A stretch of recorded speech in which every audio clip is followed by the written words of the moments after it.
All right. Whew. Oh, sorry. Loud noises. Make sure you grab a Bible. If you haven't hold on. I got to turn this down a little bit. Otherwise, we're all going to suffer.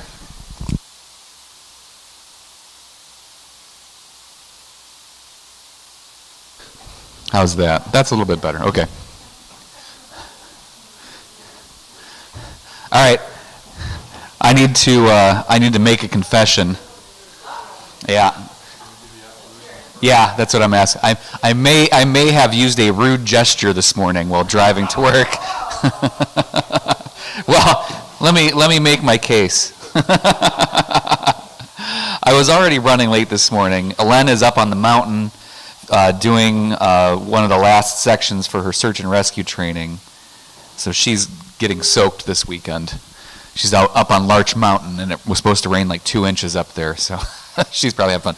So anyways, I had to walk the dogs this morning, and my older dog, Madeline, for whatever reason, does not like having anything on her, including her collar. And so when I get the harness out in the morning, a lot of the time she'll run away from it.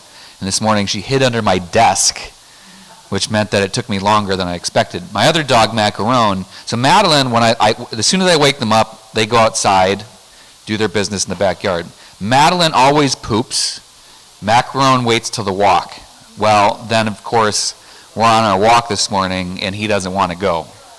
And you do the thing, I don't know for those of you that have had dogs, but you do that thing where you kind of slow down as you're getting closer to home. Like, what about this patch of grass? How does that one look? You know? Well, he didn't poop, so, whatever. He's going to have to hold it until I get home this afternoon. And so anyways, I was already running late. So, do you know what the most foolishly designed intersection in all of Portland is? No, that one is second. The most poorly they're all kind of co-equal. There's a few. In the top 5 is the intersection of 7th and Tacoma, right after you cross over the Selwood Bridge. Okay, especially, they're both westbound and eastbound are stupid, but especially going eastbound, because here's the problem. So you cross over the Selwood Bridge, which is a single lane, and then you continue up past New Seasons, and all of a sudden it becomes 2 lanes, for who knows why. Now, what this does is it creates confusion, because if you're going westbound on Selwood, you can't make a left turn onto 7th, right? Okay, if you're going eastbound, you can. And so what happens is as you approach those 2 lanes, everybody is gambling in their brain, trying to decide whether or not somebody's going to make a left turn. And so what you do as you're coming up to the intersection is you edge left to see if there's any left turn signals, and if there are, you go into the right lane so you can go around them, because they're going to have to wait forever because the line of traffic coming in the other direction, right? Which I'm not even going to talk about westbound today. Anyways. So going eastbound. Now, they've tried to fix this, and what they've done is they put a left turn arrow at the end of the light cycle. So you get green, and at the very end, you've got a left turn arrow. Traffic stops going westbound. So any cars that are still trying to make a left turn can make a left turn. It does not fix anything. It is absolutely useless. It is the stupidest thing in the world, because anybody that was going to make a left turn has already made it by that point. All you're doing is letting the one person who was just coming up to the light squeak through and run that green left turn light.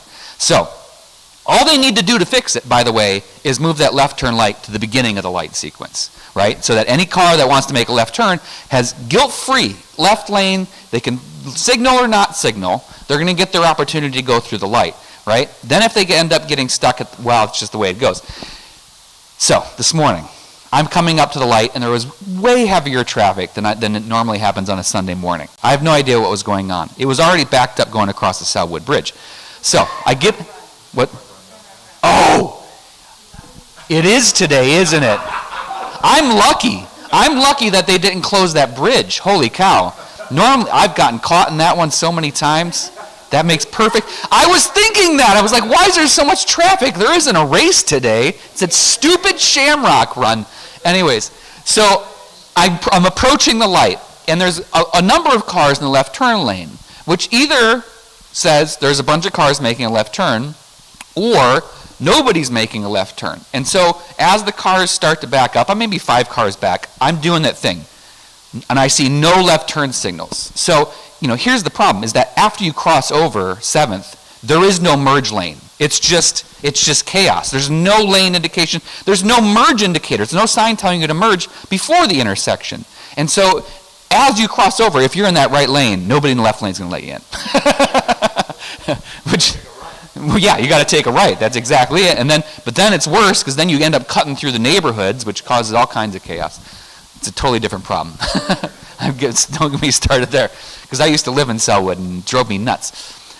So, I'm in the left lane, no turn signals. Light turns green, the person in front of me puts their left turn signal on. You know what happened after that.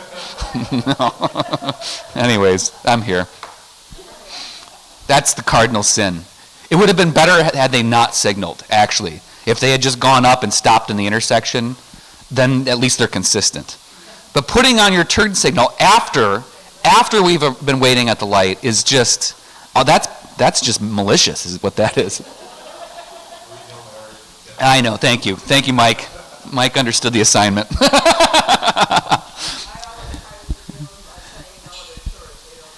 Oh no, they know what they're doing. They absolutely know what they're doing. And it wasn't even a luxury car. That's what blows my mind, I'm sure they were.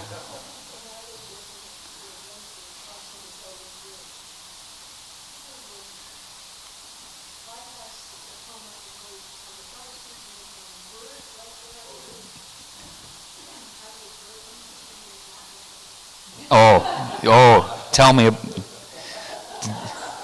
Don't get me started, Susan. You're gonna bring up all sorts of ugliness in here.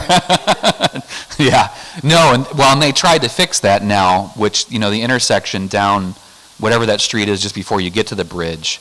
Yeah, there's a light, which, yeah. Thank goodness. I don't even think you can make a left there, I don't think, anymore.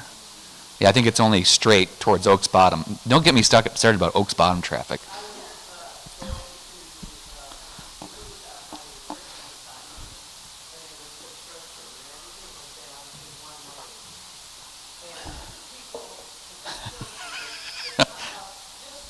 Yeah.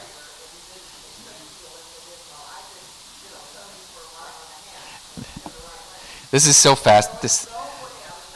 I waffle on this, right? I waffle on this one because there are it's very contextual, right? Sorry, we'll get to the Revelation in a second.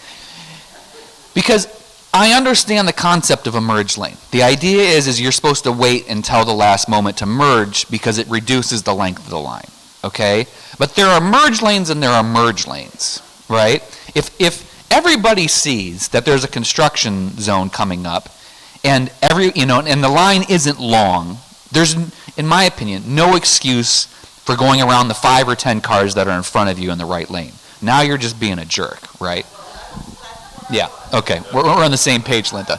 You just wait your turn, right? You're going to get through the light. Yeah. Because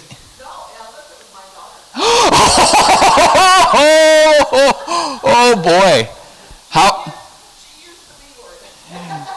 and did she repent afterwards?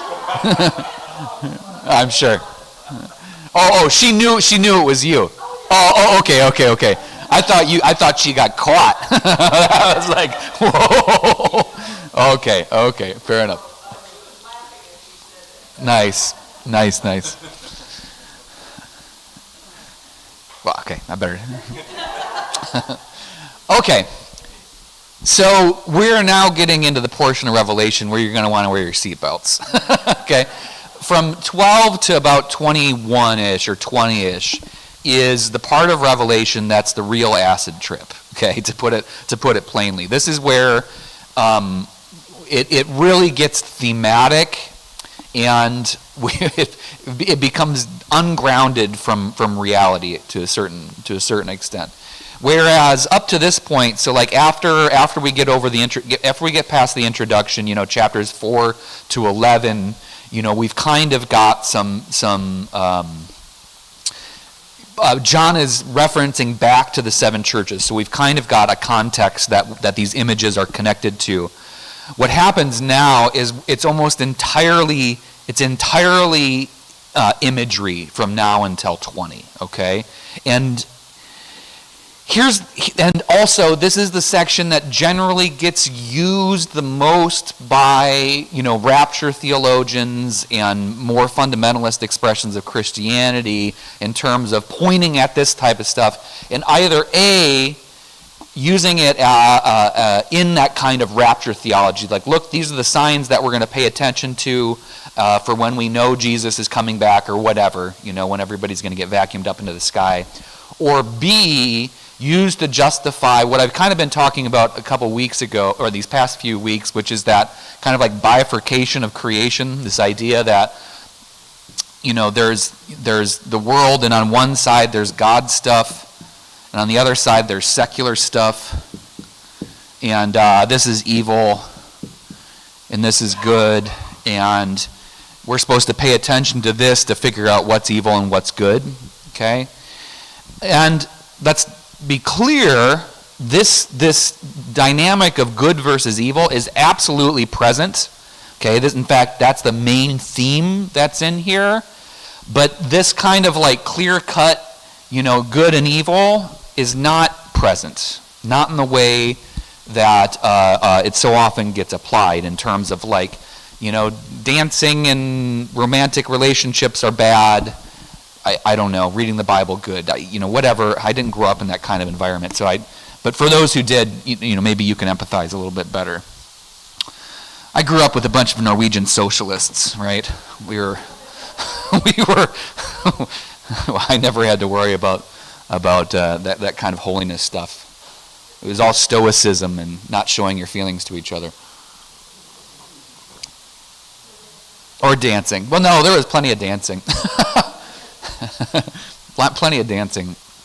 Okay, a couple of things, and I'm not gonna give too much of a preface, but a couple of things that I want to say before we go in. First of all, let's talk about good versus evil. Okay.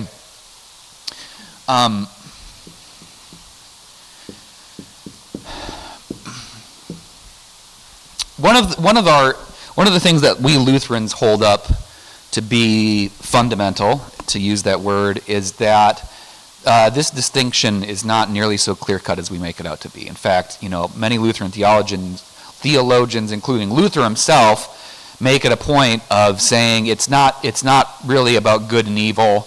There is good and evil within each of us, so we use the term, simul justus et peccator, simultaneously sinner and saint. Okay, so there isn't the evil people and the good people. This is what sinfulness looks like. The other part of it, and Bonhoeffer famously kind of elaborates on it, as he said, there's no such thing as purely good and purely evil choices. Rarely. I mean, there are, but it's rare. A lot of the times when you're faced with a conundrum like that, you're picking between good and evil and evil. It's shades of gray to use that unfortunately modern appropriate. Anybody read that book or see those movies, 50 Shades of Grey? You know what I'm talking about. Okay, thank you. Don't get me started on that either. If you like it, fine. You want to hear one of the funniest conversations is when my wife tried to read those books. And here's the thing: is French people's understandings of sexuality and what is permissible within the public is way more liberal than America. We're a bunch of conservative prudes. So she read it and she's like, I don't see what the big deal is. It's just really poorly written. was her critique of it. But if you like it, that's okay. Whatever. Anyways, I don't know how I got myself into that track. So good versus evil is not nearly so clear cut. When John talks about good and evil, and again, these themes are absolutely present in here. In fact, from 8 through 20, from 12 through 20, what we're going to get is we're going to get a lot of contrasting of good and evil. Okay, but the way that John talks about evil is not as a completely separate, here's the good side and here's the bad side. Evil is almost like a cancer, okay? It's a cancer that exists within the body. And I apologize if that's, triggering or anything for people who have actually had cancer, but this is, it's a metaphor. Insofar as that evil is not, it's not the white and black, it's not the good side and the bad side. Evil is something that exists within creation, right? And it's a cancer that exists within creation that inhabits the body, to use that metaphor, and destroys, attacks the good cells, right? This is the overarching way that I want you to read good and evil in John's understanding. Does that make sense? Do you understand the distinction between those two kind of models? Okay. And here's the other part about it, is that when John talks about good and evil, he's using imagery that is cosmic and supernatural.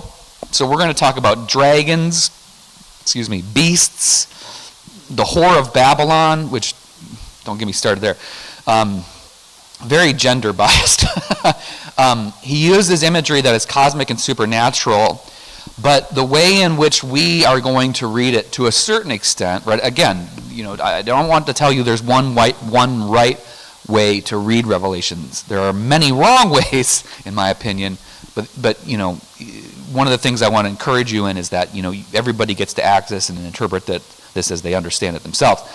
But one of the ways that we're going to read this kind of like cosmic battle between these supernatural forces is as a way of unveiling or removing the masks of cultural, contextual, and contemporary powers. Okay, so what I mean by that, sorry, that was a lot of multisyllabic C words. Coincidentally, there we go again. I'm on fire today. Is that what John is doing? Again, we've talked about this a lot. John is using imagery that he expects people are going to understand. And it's not that there is a one-to-one translation, like this monster represents this exactly, but he is pulling from themes that would have been touchstones for the people reading that letter. Okay? In the same way that, Len and I just watched. Has anybody seen the movie Office Space? Do you know? Okay, yeah, it's a younger audience. This was a formative movie for me as a college-age student, and especially so since most of my family now works for Intel, which it appeals directly to. We watched Office Space the other night, and I realized how many self-referential or cultural jokes are in there that just kind of fly right over Len's head. Right? Because she was raised in a different context. Like, she doesn't know who Michael Bolton is, right? And that's one of the core jokes. Anyways, why should I change my name? Anyways, it's one of the core jokes in there. So similarly, as we read through, especially this section of Revelation, some of this stuff is going to fly over our heads because John is making not so subtle references to stories, cultural figures, and even mythology that he expects his audience would be familiar with in the same way that you can understand like references to It's a Wonderful Life, or sorry, I'm being a little ageist here, but whatever movies your generation watched. No, I'm sorry. Okay, I'm done. But you get what I'm getting at. Yeah. Okay. So. Yeah, you guys only watch like black and white movies, right? Sorry. Man alive, I don't know what got into me this morning. So what we're going to do, okay, so here, this is all a bit of a, not a disclaimer, but a little bit of a heads up. I'm not going to spend a lot of time dwelling on this verse by verse. I'm going to read through these sections. And if you have a specific verse that you want to talk about, don't hesitate to interrupt or raise your hand or whatever. But we're going to treat this more in chunks of narrative. So we're going to read through it. I'm going to talk about some of the things that Kester points out, some of the different cultural, contextual themes in there, but we're not necessarily going to dwell on each sentence. Okay, if that makes sense, because if we do, we're going to be in Revelation until November, trying to pick this apart, and that's kind of the point. There is no even for the people who were reading this in its original form. They were hearing it as a story that was being read to them, so they aren't sitting there picking over, well, you use this word, What does that mean? They're hearing this as narrative. And that's one of the big reasons I would argue that John writes this way, is the best stories are the ones that catch our imagination as well too, right? So he's trying to catch his reader's imagination. Okay. So I'm going to read through, I might do all of 12, we'll see. And remember, at the end of chapter 11, as our cycles go, we are back in the throne room again, okay? So this is the start of a new cycle. A great portent appeared in heaven, a woman clothed with the sun, with the moon under her feet, on her head a crown of 12 stars. She was pregnant and was crying out in birth pangs, in the agony of giving birth. Then another portent appeared in heaven, a great red dragon with 7 heads and 10 horns and 7 diadems on his heads. His tail swept down a third of the stars in heaven and threw them to the earth. Then the dragon stood before the woman who was about to bear a child, so that he might devour her child as soon as it was born. And she gave birth to a son, a male child, who is to rule all the nations with a rod of iron. But her child was snatched away and taken to God and to his throne, and the woman fled into the wilderness, where she has a place prepared by God, so that there she can be nourished for 1,260 days. And a war broke out in heaven. Michael and his angels fought against the dragon. The dragon and his angels fought back, but they were defeated, and there was no longer any place for them in heaven. The great dragon was thrown down, that ancient serpent who is called the devil and Satan, the deceiver of the whole world. He was thrown down to the earth, and his angels were thrown down with him.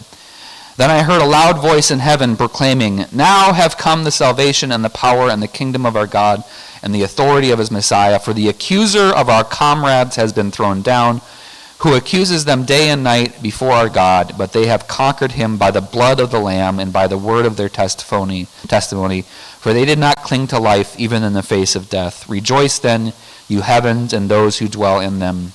But woe to the earth and the sea, for the devil has come down to you with great wrath, because he knows that his time is short."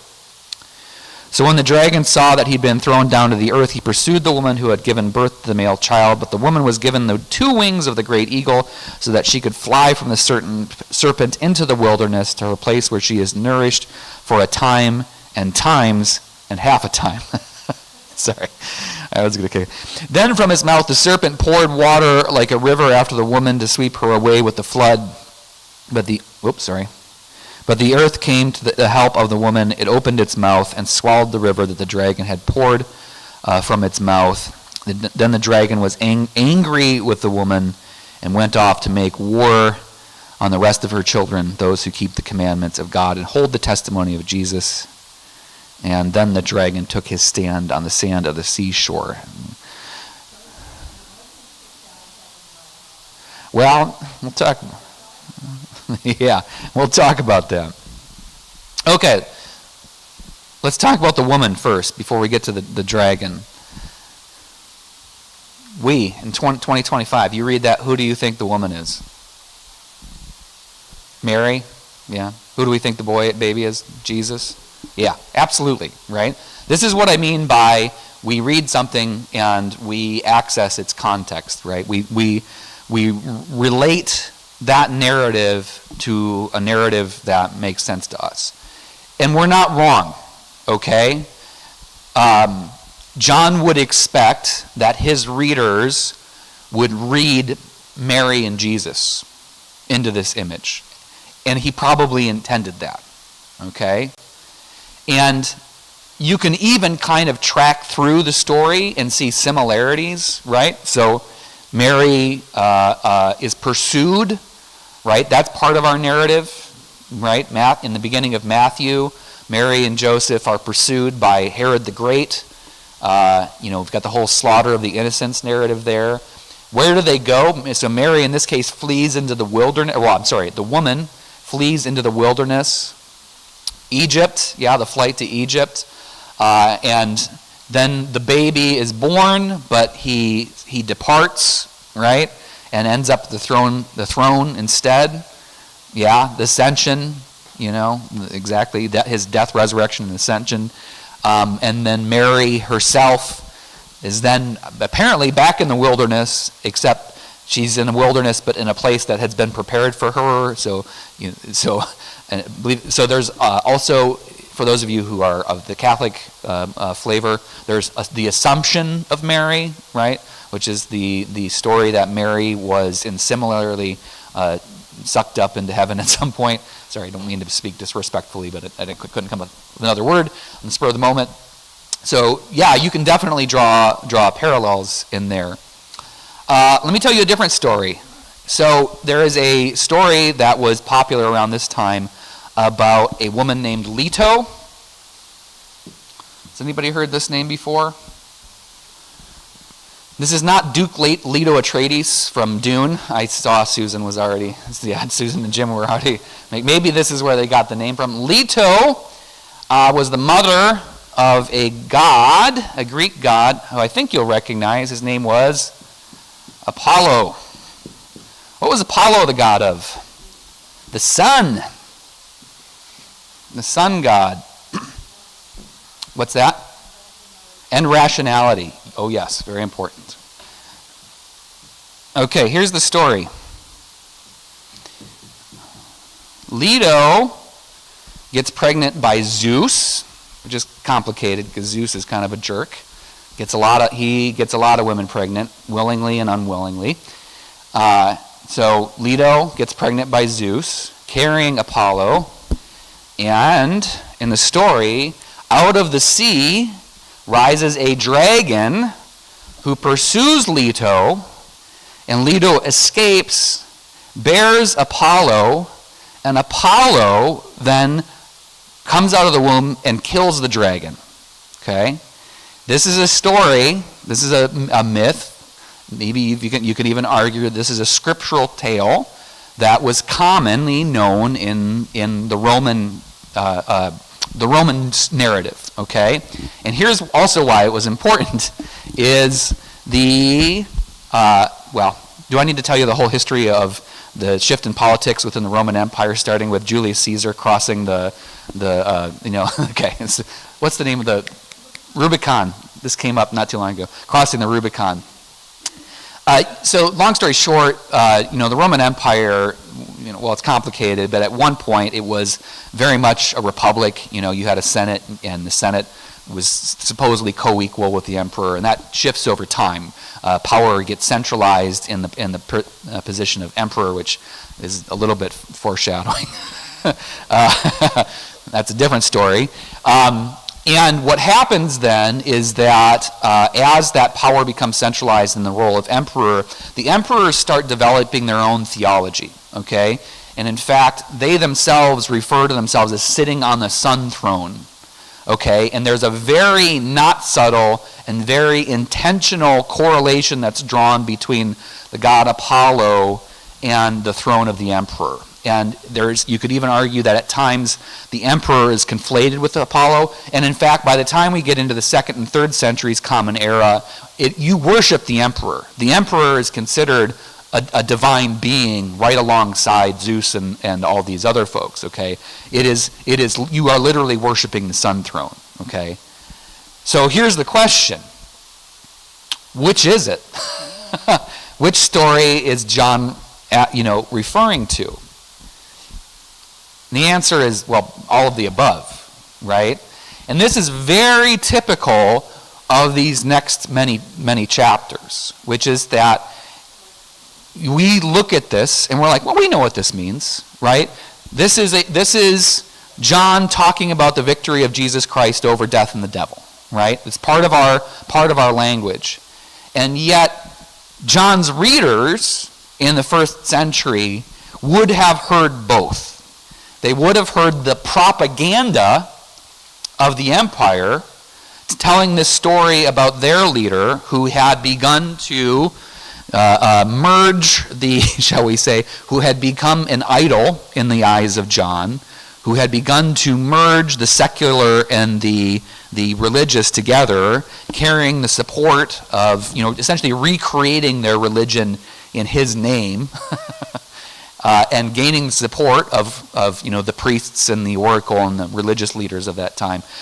So they would have been thinking about the emperor, specifically one emperor in this case, as we'll see later, which is one of the most infamous, Nero. Yep. who in some ways gets a bad rap. He was a psychopath, but he had mom issues and there was a bunch of stuff there. Anyways, this is kind of the default that default that John is probably most likely referring to. And they also would have been thinking about hearing the story of Jesus and Mary in this, right? There's power in that, okay? There's power in that. This is when I say that John is subverting imagery, in this case, subverting Roman imperial imagery, this is exactly what I'm talking about, right? Where an intentional contrast is being drawn between the power of the emperor who exists to gain more power for himself versus the power of Jesus, God, who seeks to serve the nations. Okay, this language is pulling straight out of Revelation. This is the contrast that we're going to see drawn through the next 10 chapters or so. Does that track? Okay, let's talk about the dragon real quick. And what's funny is how much this imagery has snuck its way into even our secular culture, right? We talk. I mean, dragons, being for a mythological creature, sure take up a lot of brain space in our stories, right? I mean, whether you're reading fantasy novels or whatever, this is kind of a mainstay. It's funny. Different talk. Okay, so let's talk about the dragon real quick. So the dragon is, again, supposedly, well, no, I shouldn't say that word, is in this case the devil and Satan, two different terms. So in Greek, this is diabolos, devil or demon, and Satan, shaitan, right? The deceiver or the adversary. So pulling from both the Hebrew understanding of shaitan as the adversary and, I don't know, where does the concept of devil or demon come from? That's a different question. And the answer is the book of Enoch, but also it's a cultural mythology that exists within the Near East. Have you heard of Ifrits and Jinn? Okay. We won't get into that then. I'm not going to confuse you. Needless to say, where this stuff comes from is both Hebrew and just kind of Near East mythology. Okay, this is where these words come from. So John is referring to the great dragon as both devil and Satan. And these, again, he's doing that same thing where he is kind of using a shotgun to cast images to the people who are listening. They're not necessarily going to read anything great into this, except that the takeaway is this is the great evil. Okay, what we talked about earlier. We've got our main characters cast before us. We've got the evil and we've got the good. Now, one of the temptations, because we live in a post-Middle Ages world, and what I mean by that is we live in a world that has been heavily influenced by a lot of the proto-theology that comes out of the Middle Ages surrounding Jesus and the devil and heaven and hell, right? We've talked about this before, but one of the things about a post-Roman world is it's miserable, low life expectancy, high mortality rate, especially high birth mortality rate. Between plagues and wars and famines and crusades, it's a pretty miserable time to not be nobility. And so a lot of the imagery that comes out of the Catholic Church, which is part of our cultural lexicon today, is this imagery of this stark divide between Jesus and Satan, the devil with the red skin and the tail and the horns, which doesn't even come from Scripture. That's from Dante and Milton, Paradise Lost. But we, in our modern understanding, have really, we've firmly entrenched those images in our understanding of who that is. Okay. This is pre-that, okay? I hope you understand that. There is no concept of, red skin horns and a forked tail, or a, tail with whatever, this pitch. I'm mixing my words up here. This is pre-that, okay? So we don't really know when he says the devil, this is both the devil and Satan, what those folks are hearing.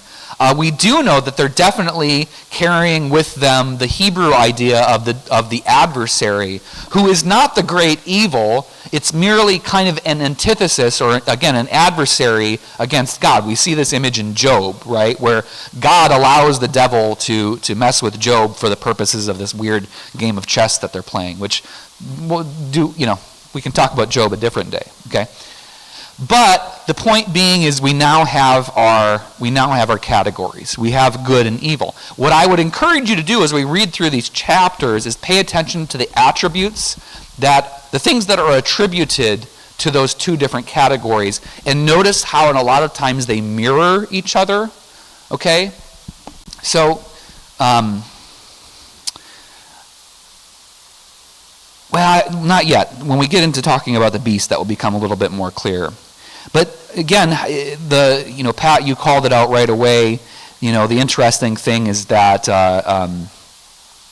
this is where we get that, while this is both Enoch and Revelation, is where we get a lot of that theology, mythology of Lucifer cast down, one of God's angels that was cast down. But here in Revelation, it's not an angel, it's a dragon who is both devil and Satan. And his angels were thrown down with them. And again, sorry, I'm talking too much. Mirroring. This is intended to be a contrast to the image of the throne room in a lot of ways, okay? Which is, again, you've got the Lamb who was slain, hold on to that image, with the 4 beasts, not 2, 4 beasts, and then the angels, the 24 elders, and then the 144,000, okay. Now here's the last thing, and then we're gonna move on to the next chapter. But they have conquered him by the blood of the Lamb. Okay, let's talk about that word conquer real quick, because this is another subversion that we take for granted that would have been novel to the folks reading this. So conquer or conquest. What does this mean? What does that mean? Take over. Take over, have power over, take control of, exactly. Using your imaginations, what would that most likely, this word conquer, what would that most likely have referred to in the world of the Roman Empire? Yeah, very literal. And sorry if it sounds like I'm fishing for things here, but yeah, this is a pretty front door, right? In fact, this is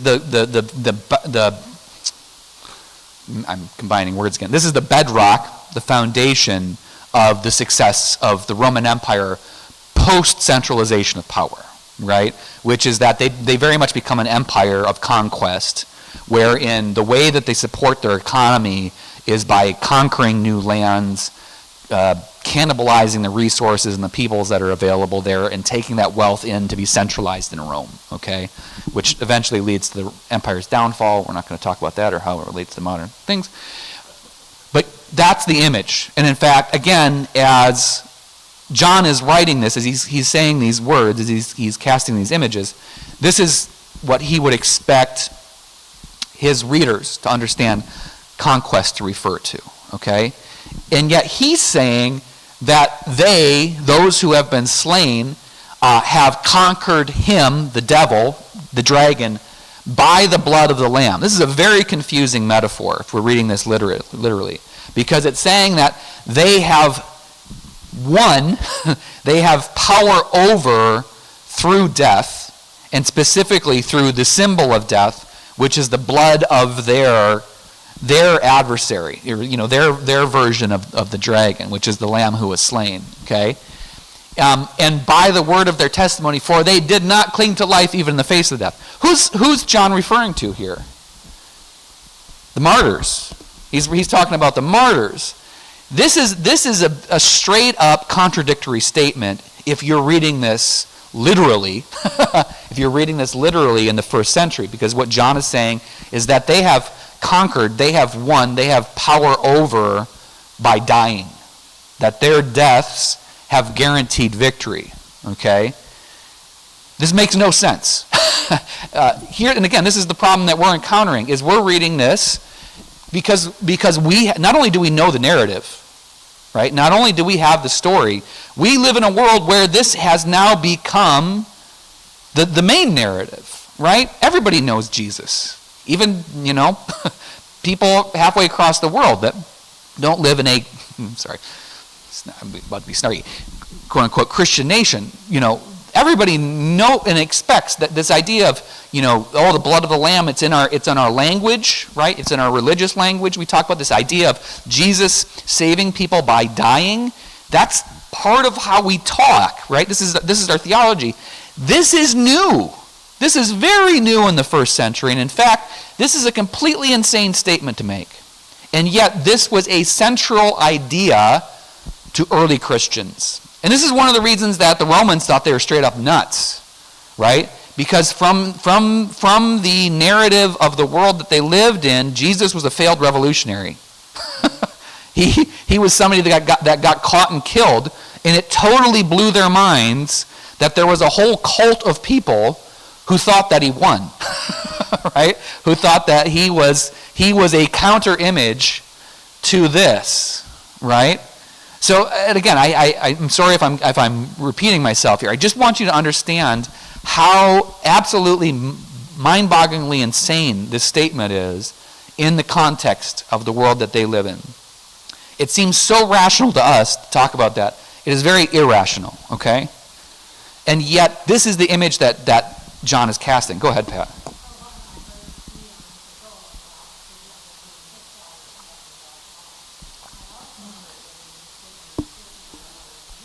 Oh, hold on. We're not there yet, Pat. That's coming up. That's coming up.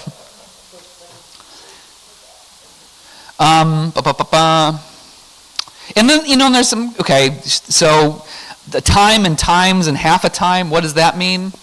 No clue. No clue. And again, I would argue this is a very intentionally vague term. Or a vague idea. One of the things that we see over and over again is that if you understand that what John is essentially saying is, it's not forever. It's not forever. A time and times and half a time. It's not forever, right? It's not time and time and time and time. It's time and half a time, right? And so these are intended to be words of reassurance, right? This isn't forever. And then from this serpent pours water like a river, pulling in flood narrative here to sweep away the woman. But then the earth comes to the help of the woman, and the earth swallows up the water. Again, maybe pulling in flood narrative stuff here. And then I love it. Then the dragon was angry. Angry with the woman, and went off to make war on the rest of her children. Again, this is the seal on the foreheads, those who keep the commandments of God. Okay, let's talk about the beasts. This is where it gets even better. So then the dragon took his stand on the sand of the seashore. Okay. Then I saw, I'm going to read chapter 13, and then we're going to come back and look at it. And I saw a beast rising out of the sea, having 10 horns and 7 heads, similar, notice, to the dragon. And on its horns were 10 diadems, and on its heads were blasphemous names, like Steve. I don't know. And the beast, okay, hold on, I need to write that. I'm being snarky, but it's actually kind of an interesting thing. Let me write this down so I remember to come back to it.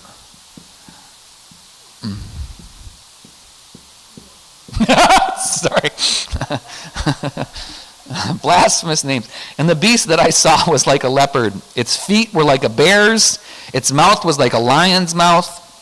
And the dragon gave it his power and his throne and great authority.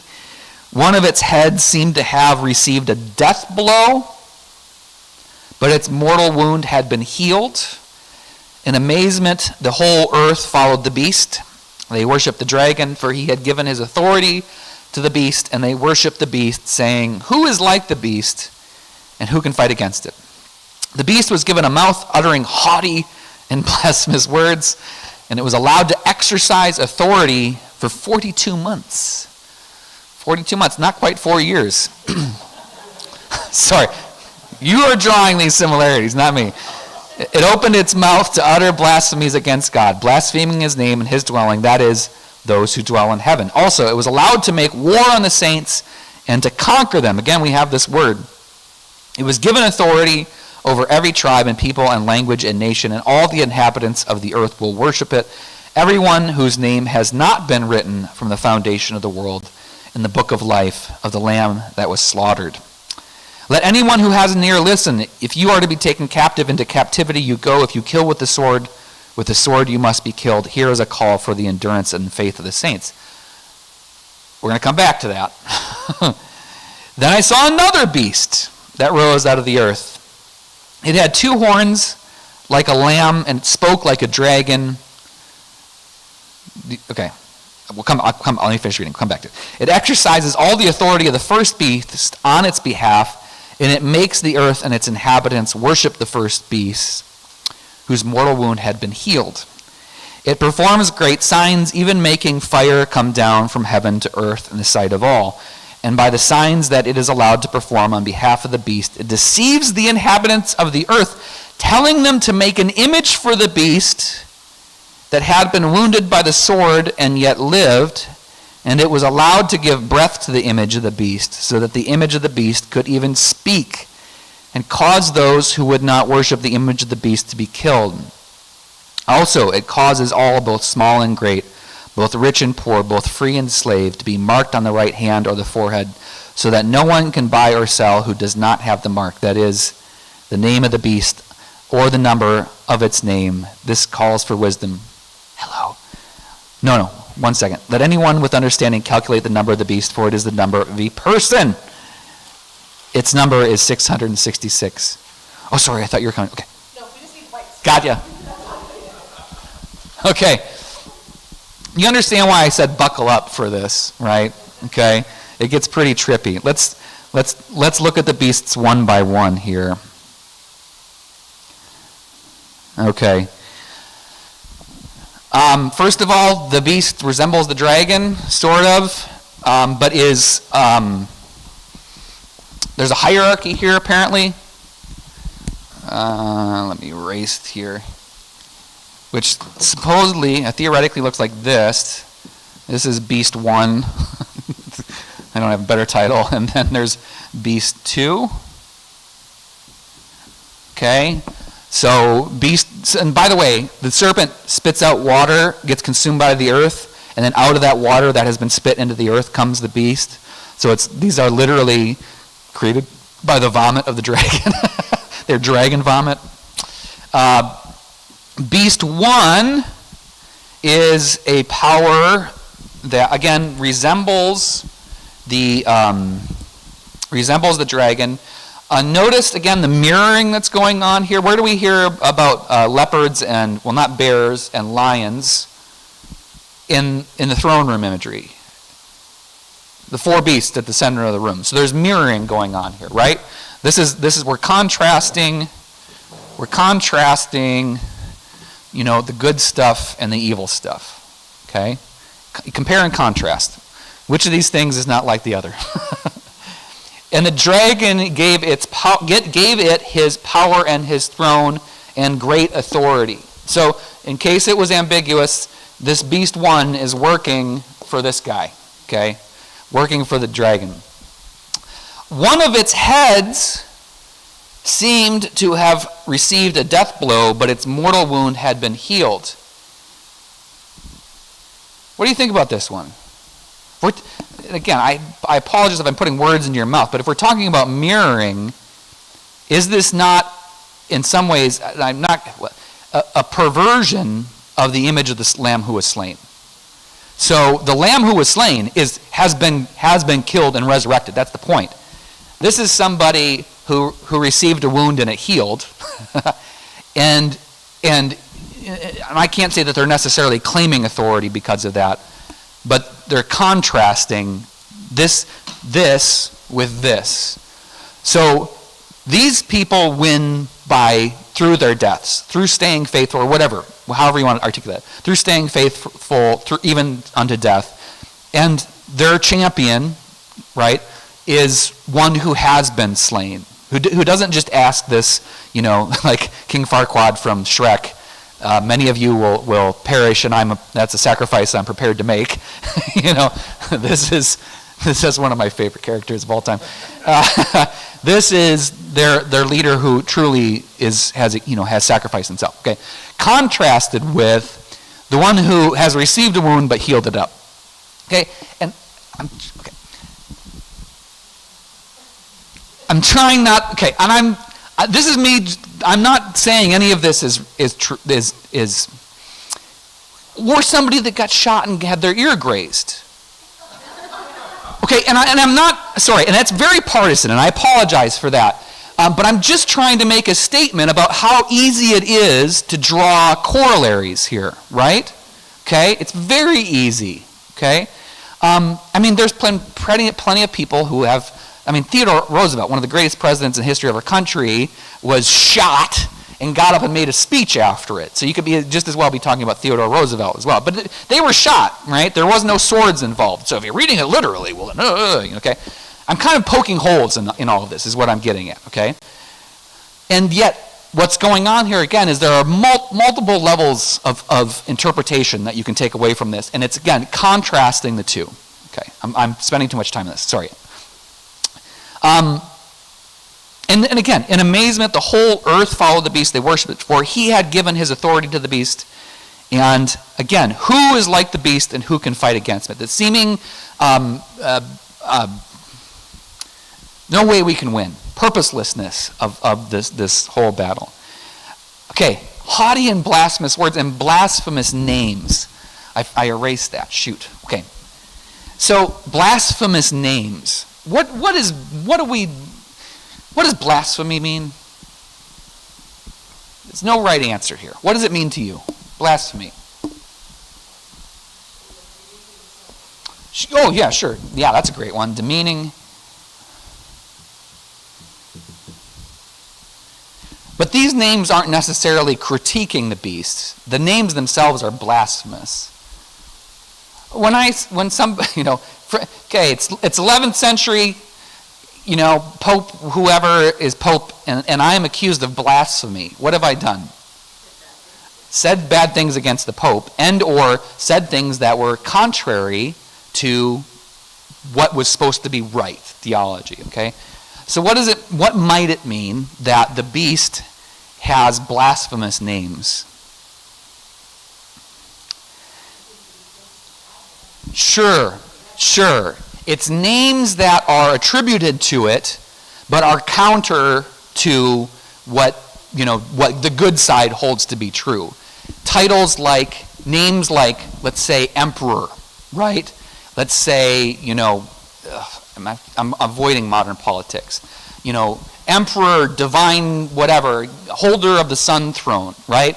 Blasphemous names, in other words, titles that are bestowed upon them which are untrue or are contrasted with holy names, right, that are attributed to God. And we talk about the holy names that are attributed to God. And Linda just did a study on this not so long ago, talking about or was it Linda? Or am I conflating with somebody else? Anyways, yes, exactly. Do you get what I'm getting at here?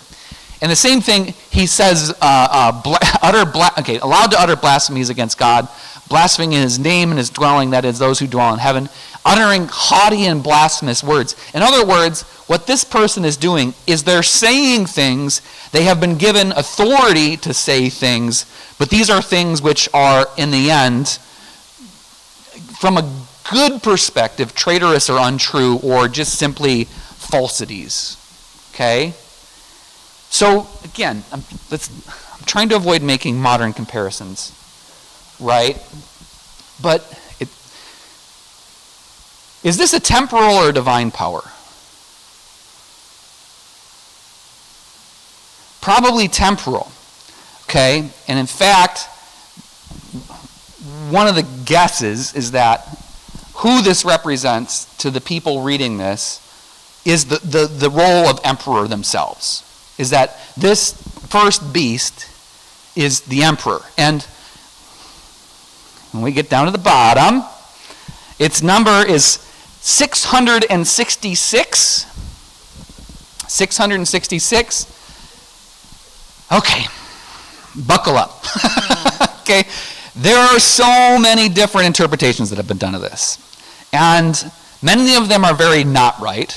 Okay, some of them might be right. And probably the correct answer, there is no right. It's a D, all of the above. But here, first of all, it's 6 3 times. What is the number that represents wholeness? 7. So it's not quite 7. and it's not quite 7 3 times in a row. Okay? Which, so some have said that 6 in this numerology thing represents humanity. So it's like the epitome of humanity, which would be the emperor or a person of leadership or a person of authority.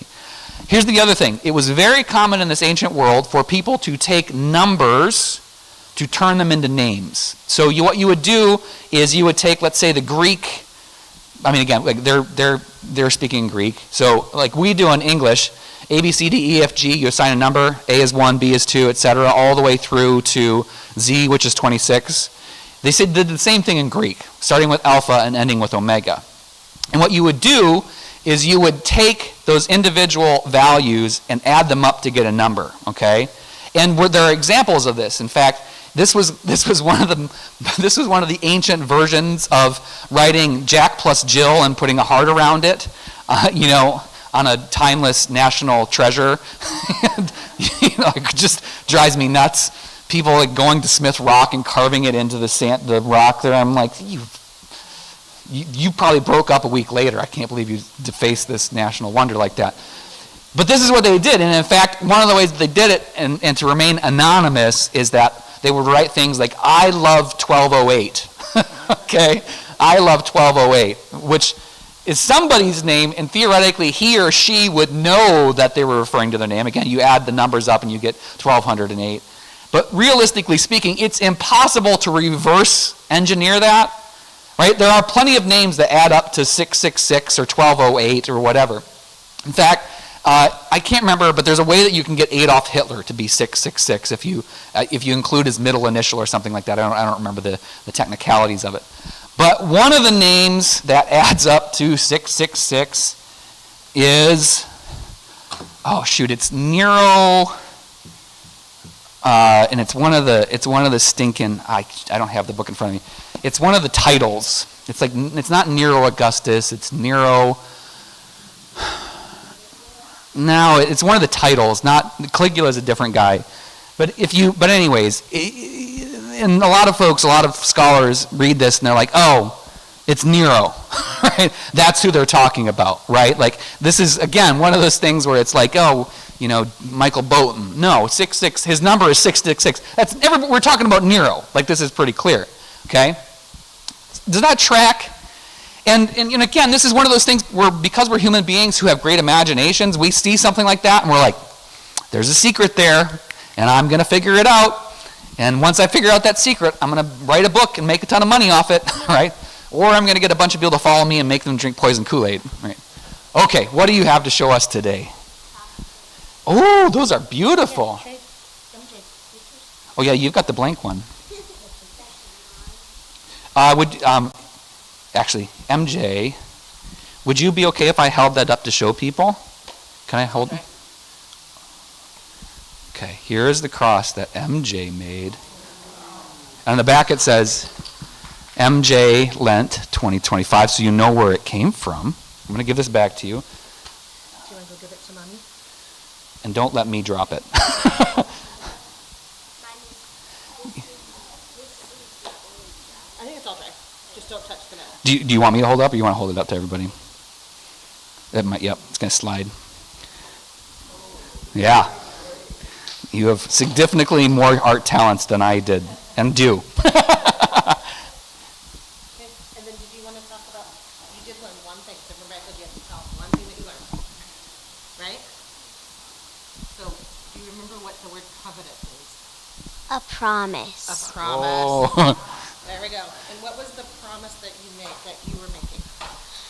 That I would clean my room and make my bed every day. And then did you clean your room this week? Yes, but I also said that I would do it only on the weekends. There you go. Oh, you are doing a wonderful job, September, and bargaining just like we all do when it comes to our Lenten promises. Thank you very much. Thank you. That's beautiful. And thanks, Jamie and Max.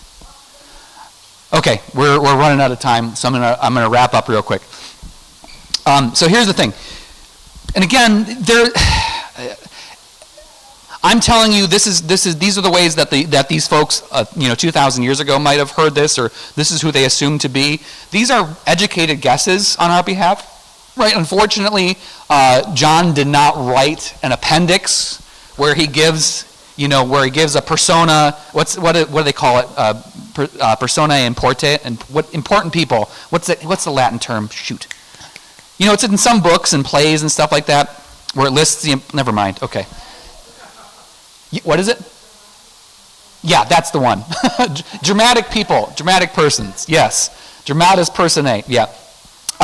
So unfortunately, John didn't give us that, right? So we can't go, well, that's Nero, that's blah, blah, blah. We're missing a lot of cultural and contextual things here. The important part, I would argue, is understanding what, not necessarily who, but what these images represent.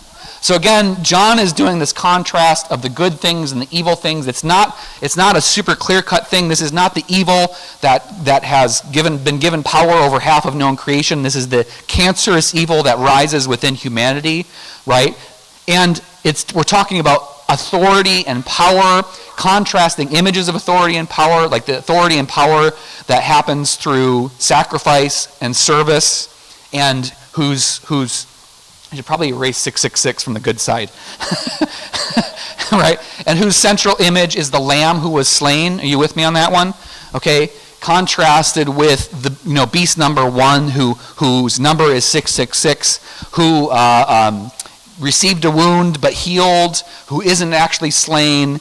It's again, what does that signify? Well, a lot and maybe nothing. This other beast, which we didn't talk about a whole lot, which we'll talk about more, is often referred to as the false prophet. And this is an image that is very, very biblical, okay? This is a theme that you're going to see throughout the Hebrew witness and even into the New Testament. And it's that eternal question of how do you know, right? How do you know the false from the true? We've already talked about this 3 weeks back, and I'm giving you this as foreshadowing for next week. It's who you're ultimately representing. It's whether or not your words are true. Okay, so the true prophet is the one who speaks true words, contrasted with blasphemous words, true words that ultimately lead people to God. Okay? The false prophet is the one who speaks blasphemous words. And again, don't think of it in terms of doctrine or dogma. Think of it in terms of the purpose of words that they know to be false, right? That they know to be false for the purpose of not pointing to God, but to the devil or themselves, or simply leading them away from God. Does that make sense? Okay, that is the contrast that John is painting for us in chapters, what are we in? 12 and 13. It's going to carry all the way through 20. Okay, how are we doing? Okay. So, I fully intend to wrap this up by the end of Lent, meaning that we're going to be done by or on Palm Sunday. And here's to give a little bit of forecasting, because we won't probably start up the week after Easter, but a couple of weeks after Easter, Linda and I are going to co-teach a class on creedal statements. So I'm going to do some history on the Apostles' Creed and the different Nicene and Athanasian creeds, a little bit of which we covered in early Christianity. And Linda, and together, we're going to kind of dissect them and look at the statements, and then we're going to do some practices where we write our own creeds, okay? This may give you flashbacks to confirmation. If it does, good. Now you can try it again as an adult. So I don't know how many weeks that's going to be. It probably won't be super long. And then this summer, Scott Stouffer and I are going to co-teach a course on civic responsibility, specifically focused on local government, okay? Because neither of us, we don't want to get into that, but one of the requests that I've had is a couple of different people have asked me to talk to, and I'm not an expert on civics, by the way, far from it, okay? I'm about as informed as anybody else. Scott is going to be my token expert for this. But we're going to talk about the history of local government in Oregon and specifically in Milwaukee. He's going to give us some insight into how the city runs, what are the important issues that Milwaukee is tackling or going through right now, maybe introduce us to some of our new elected folks, including our new-ish mayor of Milwaukee and all that kind of stuff. Again, that's intended to run sometime during the summer, time to be determined. So, all right, folks. Thank you. See you in worship.